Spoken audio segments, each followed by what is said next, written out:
Mesdames et messieurs, salut, j'espère que vous allez bien. Alors, une très mauvaise nouvelle du côté de la Côte d'Ivoire. On vient d'apprendre la nouvelle que M. Alassane Ouattara ne vit plus. Je pense qu'il est décédé, mais ils sont en train de cacher la vérité aux peuples ivoiriens. Je ne vois pas l'intérêt pourquoi le gouvernement ivoirien est en train de cacher la vérité aux peuples ivoiriens. Si Robert Mugabe du Zimbabwe est parti, pourquoi Alassane Ouattara ne doit pas partir? Chaque humain est appelé à aller un jour. Hein. Si tu as accepté de venir dans ce monde, tu dois accepter de repartir. Donc, M. Alassane Ouattara ne vit plus. Toutes les images que vous voyez sur la page présidentielle de la Côte d'Ivoire ou sur la RTI, ce ne sont que des IA. Ils sont en train de vous tromper. Ce ne sont que des IA. Il y a des photos où on voit, si c'est, je sais pas, Adjoumani a fait une publication où on voit une photo Alassane Ouattara avec une bague d'alliance et une autre, mais Alassane Ouattara n'avait pas de bague d'alliance. Donc tout ça, ce sont des photos générées par l'IA. Allez-y sur la page Facebook allez-y sur la page Facebook présidentielle de la Côte d'Ivoire. Vous verrez des images qui ont été très bien générées par l'IA. Depuis quand M. Alassane Ouattara a un visage aussi lisse, même si on sait qu'il y a Photoshop, blablabla. Bla, bla, bla, bla. Alassane Ouattara n'a jamais eu un visage aussi lisse que ça. Il a toujours eu un visage penché, déformé, des yeux un peu bornés. Est-ce que vous voyez? Donc c'est pour vous faire croire, Alassane Ouattara est bel et bien décédé. Il a tout. Je ne sais pas pourquoi ils cachent la vérité. C'est qu'ils oublient. Ils sont même en train de faire une guerre de succession entre Ouattara et Patrick Hachi. Actuellement, Ténébrema Ouattara, plutôt, il a à Paris, je ne sais pas, on dit qu'il est parti signer des accords de défense, mais nous tous, on sait qu'il a à Paris pour aller plaider pour qu'on lui donne la place de son frère. Est-ce que vous voyez? Alassane Ouattara a fait trop de mal aux Ivoiriens. Moi, ce qui me fait mal dans tout ça, c'est que les gars soient partis comme ça sans être jugés par la Cour pénale internationale. Laurent Gbagbo est parti, il a été jugé après 8 ans ou 9 ans, il a été innocenté. Donc on entend maintenant M. Ouattara, comme il y avait deux camps. Pourquoi le camp de M. Ouattara n'est-il pas convoqué à la CPI?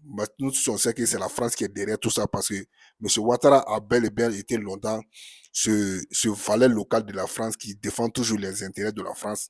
Moi, je veux dire, on ne se réjouit pas de la mort de quelqu'un, mais seulement la mort de M. Ouattara va faire beaucoup de plaisir aux Ivoiriens. Car il y a des millions d'Ivoiriens qui attendaient ce jour-là. C'est-à-dire, seule la mort pouvait débarrasser Alassane Ouattara des Ivoiriens parce qu'il ne pouvait pas avec la force, il ne pouvait pas avec les rébellions ou bien les révoltes, les marches. Tout le monde a été opprimé. Alassane Ouattara a mis la Côte d'Ivoire sur un verrou.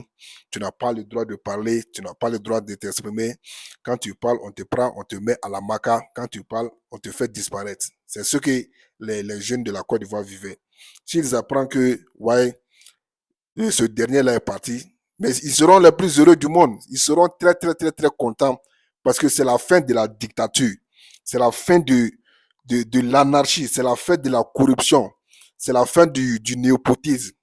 Si ces bandes de voyous quittaient la Côte d'Ivoire aujourd'hui, la Côte d'Ivoire serait un pays prospère dans ce monde-là, je vous dis. Mais actuellement, ils sont en train de faire un braquage. C'est-à-dire, ils veulent donner le pouvoir à M. Ténébrema Ouattara, qui est un élément détesté par les Ivoiriens. Les Ivoiriens ne le connaissent pas. C'est un gars qui a quitté de nulle part. Il n'a rien contribué, c'est-à-dire à la prise de pouvoir par les rebelles. Ténébrema, il est quitté de nulle part. Et c'est lui qui bénéficie de tous les privilèges aujourd'hui. Donc, je pense que ça serait une catastrophe à venir en Côte d'Ivoire. Car le jour où ils vont annoncer la nouvelle, non, il y a des ministres de M. Ouattara qui vont se chercher parce que ça ne sera pas facile. La population va descendre dans la rue et tous les ministres tous les ministres de ce Ouattara seront bel et bien attaqués par la population. Est-ce que vous voyez? Donc, ils ont peur d'annoncer la nouvelle. Ces genres de nouvelles-là ne peuvent pas être cachées jusqu'à l'éternité. Tôt ou tard, Alassane Ouattara va sortir pour s'exprimer. Que ça soit fait de nouvelles âmes, que ça soit fait de l'indépendance, que ça soit, je ne sais pas, Ça va pourrir. Et si ça pourrit, ça va se sentir. Donc le mieux, c'est d'annoncer la nouvelle aux Ivoiriens. Les Ivoiriens disent qu'ils veulent voir leur président. On a dit à Alassane Ouattara de ne pas faire un 4e mandat. Il dit qu'il va faire. Voilà, c'est gliseur dans sa main, comme le disent les Ivoiriens. Quand on dit président, un président, c'est pas disparaître. Les Ivoiriens veulent voir, la Côte d'Ivoire n'est pas comme le Cameroun.